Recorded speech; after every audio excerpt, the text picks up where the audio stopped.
Qorumsi dhiyaachaa jira. Ji'a sadii qofatu hafe. Guyyaa 90. Yeroo kana keessa barataan kutaa 12ffaa miirri inni keessa jiru maal akka ta'e tilmaamuun nama qoramee darbeef hin ulfaatu.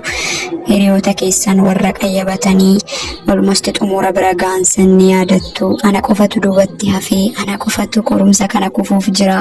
Natti ulfaate yaadonni jedhan sammuu keessan keessa akka deddeebi'u waanan keessa darbeef tilmaamuun natti hin ulfaatu. Sammuun keessan yaadota wal xaxaa isinitti fida. Baay'een keessan yeroo dheeraa kitaaba duubanii teessu garuu hamma qayyabattanitti hin quuftanii hin sodaattu. Baay'eetu naafee baay'een duubatti hafee gaafii hedduu hojjechuun qaba. Waan baay'eetu mataa keessan keessa dhufe isin dubbisa kanas hin hubadha. Garuu baay'ee dubbisanii dhafis miti. Wanti baay'ee murteessaa ta'e akkaataa itti dubbisanidha. Yaadota muraasa ta'e kan baay'ee isin gargaaruu danda'an siniifan qooda isa dura garuu wanti isin gorsuu barbaadu yeroo kana wanti baay'ee isin rakkisu akkuma dura jedhee duubatti hafee miirri jedhu baay'ee ulfaataadha. Duubatti hafee hin jira. Ani hin dubbisne waggaa guutuu dubbisaan turre. Ijoolleen dubbisaniiru baay'ee qophaa'aniiru yaadonni jedhan baay'ee isin jeequ ilaa.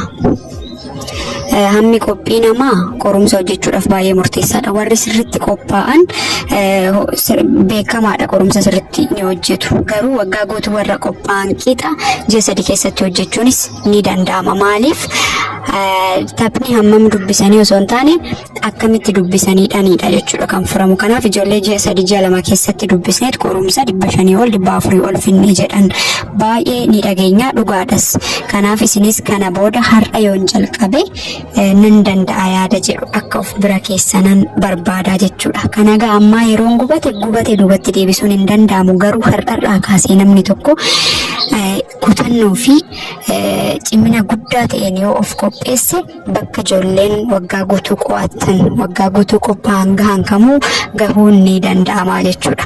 Amma kallattumaan gara maloota qophii qorumsaaf isin gargaaran akka addunyaatti beekamoo ta'an 4 isiniif qooduttan deema. Dhumarratti immoo waan baay'ee isin gargaaru gorsa dabalataa isiniifan kenna. Hanga xumuraatitti turuu hin dagatina. Viidiyoo kana barataa hiriyaa keessan isa qorumsi dhiphisaa jiruuf sheer godha. Chaanaalii kana subscribe godha. Viidiyoo kanaan 1000 ni galla. Egaa subscribe godha. Kallattumaan gara yaadota kootan sin geessa. Inni tokkoffaan mala Fayyamen tekniik yookaan barsiisoo ta'ii mala jedhutu jira jechuudha. Fayyamen tekniikiin Fayyameniin fiizishaanii beekamaadha. Malli kun namootni hedduun addunyaa irratti itti fayyadamanii qorumsa akka gaariitti akka hojjetaniif mala isaan gargaaredha. Yaanni ijoon mala kanaa maalidha? Barsiisoo ta'edha afaan Oromootitti yoo deebisnu maal jedha namichi kuni? Yaada tokko dubbistee yaadicha akka nama waggaa 10f galutti gootee ibsuu hin dandeessu yoo ta'e atu sirriitti hubannee yaada jedhuuf keessaa qaba. Kanaaf dubbistanii yoo kaatan keessattuu yaadota ijoo mata dureewwan gurguddoo intiraansii irratti hin hafne adda baafadhaatoo yaada san erga dubbistanii booda akka hiriyaa keessanitti yookaan nama wayititti himtanitti ofitti hasaasuudhaaf yaala. Yoo akkas gootan gidduutti wanti isin qabu wayii yookaan wanti yaada san akkan ibsin isin godhu wayii yoo jiraate yaadicha isin hin hubanne waan ta'eef dhaqaatoo bakka sanarra deebi'aa dubbisa. Mala kanaan konseptii dubbistan tokko naagalee jira jettanii akka darbitan isin gargaaraa jechuudha. Fakkeenyaaf barataan tokko baayoloojii jenetiksii mata duree jedhu dubbisee ka'ee waa'ee jenetiksii maalan beekaa qorumsa irratti maaltu dhufuu danda'a jedhee jenetiksii akkuma dubbiseen jenetiksiin hiikni isaa kana wantoota akkasii of keessatti qabata. Kaatagoorii akkasii ibsee bakki isa qabu yoo jiraate jenetiksii sirriitti nu hubannee jechuudha. Dhaqeet irra deebi'ee waa'ee jenetiksii dubbisuu qaba jechuudha. Yoo dubbisee mala kanaan ibsee wanti hundi galeef waan kana cufeetoo karaa mata duree biraatitti behavioral science itti darbuu ni danda'a jechuudha. Mala kana bifa kanaan itti fayyadama baay'ee barbaachisaadha. Malli inni lammaffaa mala ani baay'ee jaalladhu hanga har'a itti fayyadamu Pomodoro tekniik yookaan sammuu kee boqochiisa mala jedhudha jechuudha. Isa kana sirrittan isin gorsaa jechuudha akka itti fayyadamtaniif. Pomodoro teknikii maalidha? Pomodoro teknikii jechuun daqiiqaa 25 dubbistanii daqiiqaa 5 boqonnaa fudhachuudha.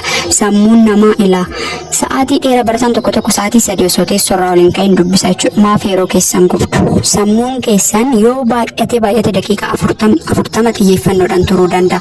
Kilaasii keessatti yoo barattan barsiisee gidduudhaan mana faayadaan yeroo itti deemtan hin jiru. Inni maalidha? Sammuun keessan xiyyeeffannoonsaa waan tokko irra turuunsaa daqiiqaa 25 jechuudha. Average-dhaan. Kanaaf daqiiqaa 25 erga dubbistanii booda daqiiqaa 5 boqonnaa fudhadhaa. Hin dhumu jechuudha. Daqiiqaa 5 hin dhumu. Hojii keessan qulqullina akka qabaatu godhaa jechuudha. Yoo dubbistan daqiiqaa 5 boqottanii yoo itti deebistan akka haaratti sammuu keessan refresh godhee wanticha sirriitti hubachuu danda'a jechuudha. Kana jechuun ammoo daqiiqaa 5 boqodhaa jechuun TikTok ilaalaa, Facebook ilaalaa, YouTube ilaalaa miti.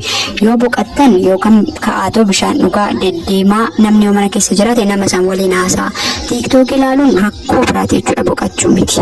Yaada ofii bittinneessuudha. Kan boqottaniif mataan keessan akka tasgabbaa'u yaadni keessan akka sassaabamudha. TikTok seentan jennaan yaadni keessan daran bibittinnaa waan ta'eef hamma dubbistanii fixxanitti boqonnaan keessan like wakii gochuu, qilleensa fudhachuu, deddeemuudha malee waan biraa gochuu TV ilaalu yookaan waan biraa gochuu miti jechuudha. Kanaaf daqiiqaa 25 erga dubbistanii booda daqiiqaa 5 boqodhaa. Mala kanaan marsaa 4 yoo dubbistan daqiiqaa dheeraa 30 hanga 40 immoo boqodhaa itti deebi'aa dubbisaa jechuudha. Mala kana akkanatti fayyadama. Inni sadaffaan active recall yookaan of gaafachuu. Yeroo dubbistanitti kitaaba fuulaa gara fuulaa jaamp gochuun dubbisuu miti. Fuula tokko erga dubbistanii fixxanii booda fuula kanarraa maala nu badhe jedhaatu of gaafadhaa.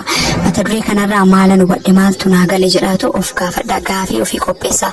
Sammuun keessan hanguma gaafii ofii qopheessaa deemu challenge of godhaa waan san hubachaa save gochaa deemu waan ta'eef baay'ee isin gargaara. Kanaaf active recall itti fayyadama. Inni afraffaan mind mapping yookaan fakkii sammuu keessatti kaasu.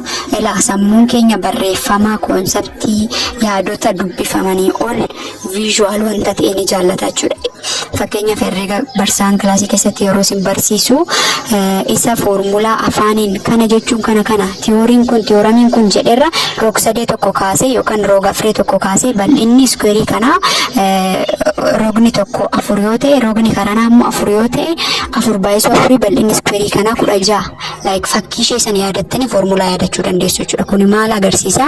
Mataan keenya visual wanta ta'e irra qabataa jechuudha. Konseptii haasaa tiyooriidhaa ol waan fakkiidhaan kaafamu. Kanaaf yeroo dubbistan nootii keessatti short nootii yeroo baafattan like fakkii mataa keessanii kaasuu qabdu jechuudha. Akka isinii galetti just fakkii kaasaa. Yaadni kun kana wal qabataa. Waan ta'e waan beekta waan kanarraa beekta wayii wal qabsiisaa. Maappi gochaa mataa keessan keessatti yoo dubbistan qorumsi yoo dhufe maappiin sun dhufeet deebisaa jechuudha. Kanaaf mind mapping fakkii kaasuu, diyaagiraamii wayii kaasuu, foormulaa teebilii wayii keessatti barreessuu just wantoota akkasiitiin qayyabadhaa jechuudha.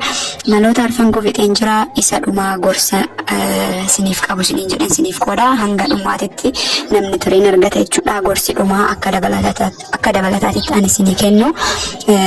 Qorumsi yoo dhiyaachaa dhufe barataan hirriba isaa aarsaa gochuu ni filata jechuudha. Kun garuu sirrii miti. Maaliif? Hirribni waan baay'ee barbaachisaa ta'edha.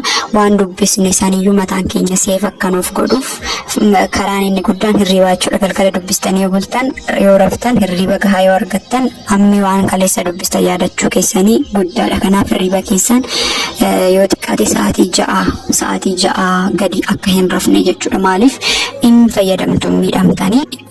Kanaaf hirriba gahaa ta'e argadhaa. Yoo raftan immoo hirriba qulqulluu ta'e rafaa yaaddaa maal miti jechuun yoo jiraattan yoo fayyaa taatanidha wanti hundi kan hojjetamu. Humnaa ol hin dhiphatinaa jechuudha. Haga danda'ame hin dhiphatinaa. Humnaa ol immoo dhiphachuun fayyaa keessanitti miidhaa fida waan ta'eef tasgabbaa'aa rafaa. Inni lammaffaan bishaan dhugaa. Bishaan dhugaa gaafa jedhu bishaan hin dhugna silas hin dhiisna yoo dheebattanii miti guyyaatti yoo xiqqaate leetira 2 hanga leetira 3 bishaan dhugaa. Maaliif? Mataan keessan actively dubbisaa jirtu waan ta'eef dehydrate ta'a yookaan bishaan fixa. Kanaaf bishaan sirriitti dhugaa. Inni dhumaa bilbila keessan adaraa kana namni viidiyoo koolaalu yeroo baay'een irra deddeebi'ee dubbachaa ture yeroo qorumsi 6 ture sanis viidiyoon hojjedhetti bilbila irraa fagaadhaa please. Hin dhaqqabdu ganni guutuun kan boqannaati dubbisa tokkoon qabdanii scrollistoo akka barbaadetti gootu TikTok yoo barbaadanii ilaaltu hin hojjettu hin qaqqaba jechuudha. Garuu yeroo qorumsaa kana keessatti bilbilli mataa keessan baay'ee jeeqa waan ta'eef waan baay'ee isin jala balleessa waan ta'eef bilbila irraa fagaadhaa, TikTok irraa, Facebook irraa fagaadhaa.